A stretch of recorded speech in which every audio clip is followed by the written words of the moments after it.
Hello students. तो ਅੱਜ ਅਸੀਂ ਕਰਾਂਗੇ 9th ਕਲਾਸ ਦਾ ਅਗਲਾ ਟੌਪਿਕ ਐਕਸੈਲਰੇਸ਼ਨ ਤੇ ਰਿਟਾਰਡੇਸ਼ਨ। ਐਕਸੈਲਰੇਸ਼ਨ ਤੇ ਰਿਟਾਰਡੇਸ਼ਨ ਕੀ ਹੁੰਦੀ ਹੈ ਉਹ ਅਸੀਂ ਇਸ ਵੀਡੀਓ ਦੇ ਵਿੱਚ ਦੇਖਾਂਗੇ। ਕਹਿੰਦਾ ਜਨਰਲੀ ਜਿਹੜੀਆਂ ਬੋਡੀਜ਼ ਆ ਉਹ ਯੂਨੀਫਾਰਮ ਵੈਲੋਸਿਟੀ ਨਾਲ ਨਹੀਂ ਮੂਵ ਕਰਦੀਆਂ। The velocity of body changes either in the magnitude or in the direction, ਮਤਲਬ ਵੈਲੋਸਿਟੀ ਚੇਂਜ ਹੁੰਦੀ ਹੈ ਜਾਂ ਮੈਗਨੀਟਿਊਡ ਵਾਈਜ਼ ਜਾਂ ਡਾਇਰੈਕਸ਼ਨ ਵਾਈਜ਼, ਔਰ ਜਾਂ ਬੋਥ ਦੋਨੇ ਚੇਂਜ ਹੁੰਦੇ ਆ। For example motion of a vehicle in busy market or while leaving or approaching a destination is with variable velocity ਨਾ ਹੁੰਦਾ। ਕਹਿੰਦਾ ਉਹਦਾ motion the motion of the planet or satellite in a circular path is also A variable velocity. ਚਾਹੇ ਉਹਦੀ speed ਜਿਹੜੀ ਹੈ ਉਹ ਕੌਨਸਟੈਂਟ ਹੈ, ਬਟ ਉਹਦੀ ਜਿਹੜੀ ਡਾਇਰੈਕਸ਼ਨ ਆ ਉਹ ਐਵਰੀ ਟਾਈਮ ਚੇਂਜ ਹੁੰਦੀ ਹੈ। ਇਸ ਕਰਕੇ ਉਹਦੇ ਮੋਸ਼ਨ ਨੂੰ ਵੀ ਅਸੀਂ ਕਿਹੜਾ ਮੋਸ਼ਨ ਮੰਨਦੇ ਹਾਂ? ਸਰਕੂਲਰ ਮੋਸ਼ਨ ਨੂੰ ਵੇਰੀਏਬਲ ਵੈਲੋਸਿਟੀ ਮੋਸ਼ਨ ਹੀ ਮੰਨਦੇ ਹਾਂ। Now we consider the motion only in a straight line path ਦਾ ਹੀ ਕੰਸੀਡਰ ਕਰਾਂਗੇ। Here there is no change in the direction of motion, ਨਹੀਂ ਹੋਈ ਕੋਈ ਡਾਇਰੈਕਸ਼ਨ 'ਚ change, and the change in velocity is only due to the change in speed. Change in velocity ਜਿਹੜੀ ਹੋਈ ਆ ਉਹ ਡਾਇਰੈਕਸ਼ਨ ਕਰਕੇ ਨਹੀਂ ਹੋਈ, only due to the change in speed. ਅਸੀਂ ਸਿੰਗਲ ਸਟ੍ਰੇਟ ਲਾਈਨ ਮੋਸ਼ਨ ਮੰਨ ਰਹੇ ਹਾਂ। ਸਟ੍ਰੇਟ ਲਾਈਨ ਮੋਸ਼ਨ ਦੇ ਕੇਸ ਦੇ ਵਿੱਚ ਜੇਕਰ ਇੱਕੋ ਲਾਈਨ 'ਚ ਮੋਸ਼ਨ ਆ ਫਿਰ ਸਪੀਡ ਤੇ ਵੈਲੋਸਿਟੀ ਦਾ ਮੈਗਨੀਟਿਊਡ ਸੇਮ ਹੁੰਦਾ ਵਾ।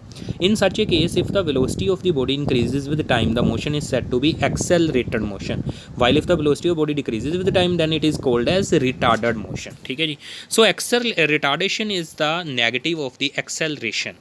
Acceleration ਦਾ ਨੈਗੇਟਿਵ ਹੁੰਦਾ, ਰਿਟਾਰਡੇਸ਼ਨ ਮਤਲਬ ਉਹਦਾ ਉਲਟਾ ਹੁੰਦਾ।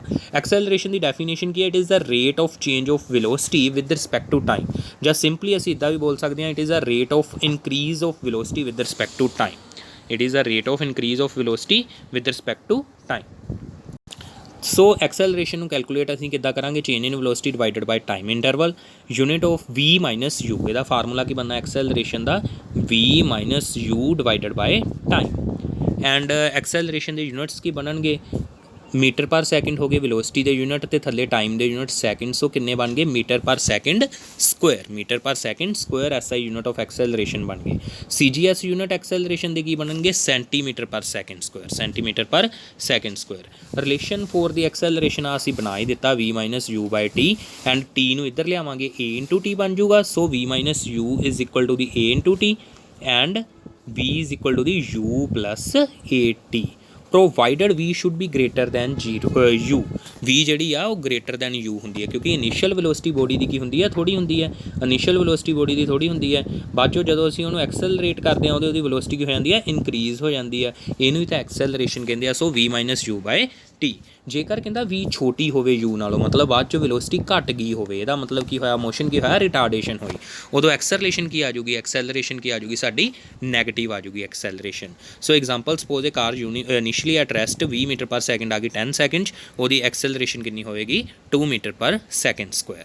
ਦੈਨ ਨੈਕਸਟ ਇਜ਼ ਦਾ ਜੇਕਰ ਬੋਡੀ ਦੀ ਵੈਲੋਸਿਟੀ ਜਿਹੜੀ ਆ ਉਹ 25 ਮੀਟਰ ਪਰ ਸੈਕਿੰਡ ਸੀਗੀ ਅਤੇ ਰੈਸਟ 'ਚ ਆ ਗਈ 5 ਸਕਿੰਟਾਂ 'ਚ, ਅਸੀਂ ਬ੍ਰੇਕ ਅਪਲਾਈ ਕੀਤੀ, ਰੈਸਟ 'ਚ ਆ ਗਈ 5 ਮਿੰਟ ਦੇ ਵਿੱਚ, ਫਿਰ ਉਹਦੀ ਐਕਸੈਲਰੇਸ਼ਨ ਕਿੰਨੀ ਆ ਜੂਗੀ? -5 ਮੀਟਰ ਪ੍ਰਤੀ second square, because initial velocity is final velocity is 0 minus initial velocity is 25 divided by time, time is 5 second, ਅਤੇ ਨੈਗੇਟਿਵ ਦਾ ਕੀ ਮਤਲਬ ਆ? Retardation is 5 metre per second square. Since negative acceleration is called retardation. It is a vector quantity ਆ, represented by a vector ਆ। Direction of acceleration is the direction of change in velocity. ਜਿੱਧਰ ਨੂੰ velocity change ਹੁੰਦੀ ਪਈ ਹੈ ਉੱਧਰ ਨੂੰ ਹੀ ਇਹਦੀ ਡਾਇਰੈਕਸ਼ਨ ਹੁੰਦੀ ਹੈ ਐਕਸੈਲਰੇਸ਼ਨ ਦੀ।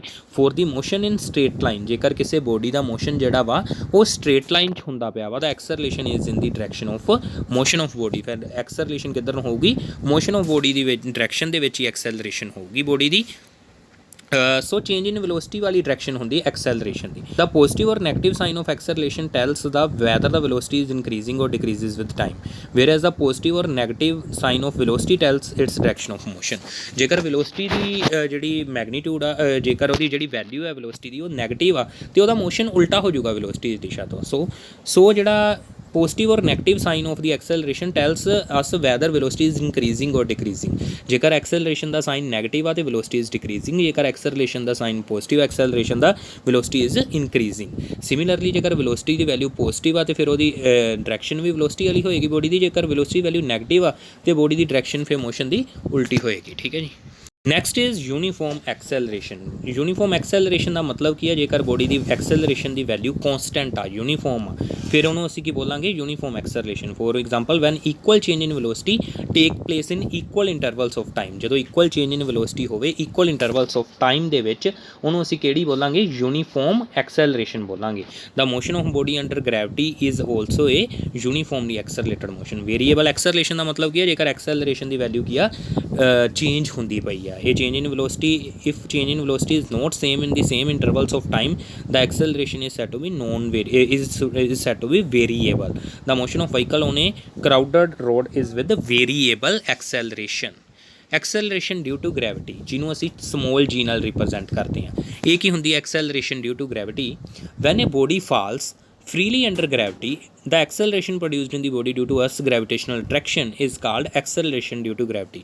ਜਦੋਂ ਕੋਈ ਬੋਡੀ ਫ੍ਰੀਲੀ ਗ੍ਰੈਵਿਟੀ ਦੇ ਅੰਦਰ ਗਿਰਦੀ ਹੈ, ਉਹਦੇ ਵਿੱਚ ਜਿਹੜੀ ਐਕਸੈਲਰੇਸ਼ਨ ਹੁੰਦੀ ਹੈ ਗ੍ਰੈਵਿਟੇਸ਼ਨਲ ਫੋਰਸ ਕਰਕੇ, ਉਹਨੂੰ ਅਸੀਂ ਕੀ ਬੋਲਦੇ ਹਾਂ, acceleration due to gravity. It is represented by letter ਜੀ।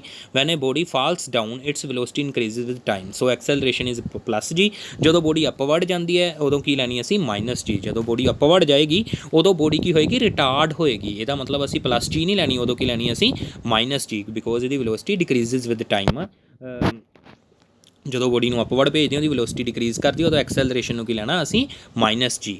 The average value of G is 9.8 metre per second square. Actually it varies from place to place, increases at a rate of 9.8 meter per second square. If a body falls freely under gravity, its velocity increases at a rate of 9.8 meter per second square. Starting from rest, after 1 second velocity will be this one, after 2 second velocity will be this one. ਇਹਦਾ ਮਤਲਬ ਕੀ ਹੈ, ਕਹਿੰਦਾ ਜਦੋਂ ਕੋਈ body gravity ਦੇ ਅੰਦਰ fall ਕਰਦੀ ਹੈ, ਪਹਿਲੇ ਸੈਕਿੰਡ 'ਚ ਉਹਦੀ ਇੰਨੀ ਵੈਲੋਸਿਟੀ ਚੇਂਜ ਹੁੰਦੀ ਹੈ, ਅਗਲੇ ਸੈਕਿੰਡ 'ਚ ਉਹਦੀ ਵੈਲੋਸਿਟੀ ਇੰਨੀ ਹੋ ਜਾਂਦੀ ਆ, ਆਫਟਰ 3 ਸੈਕਿੰਡ ਇਸ velocity is 29.4 metre per second square and so on. Similarly, if a body is projected vertically upwards, its velocity decreases at a rate of 9.8 meter per second square. If a body is projected vertically upwards with the initial velocity of 49 meter per second square, after 1 second its velocity is 39.2, so on 19.6 ਤੱਕ ਪਹੁੰਚ ਜਾਏਗੀ after 3 seconds. The value of g does not depend upon the mass of the body. body ਦੇ mass ਤੇ depend ਨਹੀਂ ਕਰਦੀ ਜੀ। Acceleration due to gravity does not depend upon the mass of the body. Hence, if two bodies of different masses are simultaneously dropped from a height, both will reach the ground simultaneously. ਜੇਕਰ ਅਸੀਂ ਇੱਕੋ height ਤੋਂ 1 kilogram ਜਾਂ 10 kilogram ਦੀ body ਨੂੰ ਇਕੱਠਿਆਂ ਨੀਚੇ ਸੁੱਟੀਏ, ਦੋਨੇ ਇਕੱਠੀਆਂ ਹੀ ਨੀਚੇ ਪਹੁੰਚਣਗੀਆਂ ਸੇਮ ਟਾਈਮ 'ਚ, because acceleration due to gravity does not depend upon the mass of the body. In vacuum, because there is no effect of friction and buoyancy due to air, ਦਾ ਕੋਈ effect ਨਹੀਂ ਹੁੰਦਾ। ਸੋ ਅਸੀਂ ਇਹਦੇ ਵਿੱਚ ਪੜ੍ਹਿਆ ਐਕਸੈਲਰੇਸ਼ਨ due to gravity ਬਾਰੇ, ਜਿਹਦੀ value ਹੁੰਦੀ 9.8 ਮੀਟਰ ਪ੍ਰਤੀ ਸੈਕਿੰਡ ਸਕੁਆਇਰ। ਇਹਨੂੰ ਪੋਜ਼ਿਟਿਵ ਕਦੋਂ ਲੈਣਾ, ਜਦੋਂ ਬੋਡੀ ਡਾਊਨਵਰਡ ਜਾਂਦੀ ਹੋਵੇ। ਇਹਨੂੰ ਨੈਗੇਟਿਵ ਕਦੋਂ ਲੈਣਾ, ਜਦੋਂ ਬੋਡੀ ਅਪਵਰਡ ਜਾਂਦੀ ਹੋਵੇ। ਅਤੇ ਹੋਰ ਅਸੀਂ ਪੜ੍ਹਿਆ ਐਕਸੈਲਰੇਸ਼ਨ ਅਤੇ ਰਿਟਾਰਡੇਸ਼ਨ ਬਾਰੇ, ਅਤੇ ਉਹਦਾ ਫਾਰਮੂਲਾ ਪੜ੍ਹਿਆ। ਅਤੇ ਇਹਦੇ ਨਾਲ ਸਾਡਾ ਇਹ ਚੈਪਟਰ ਕੰਪਲੀਟ ਹੁੰਦਾ ਵਾ। Thanks for watching this video.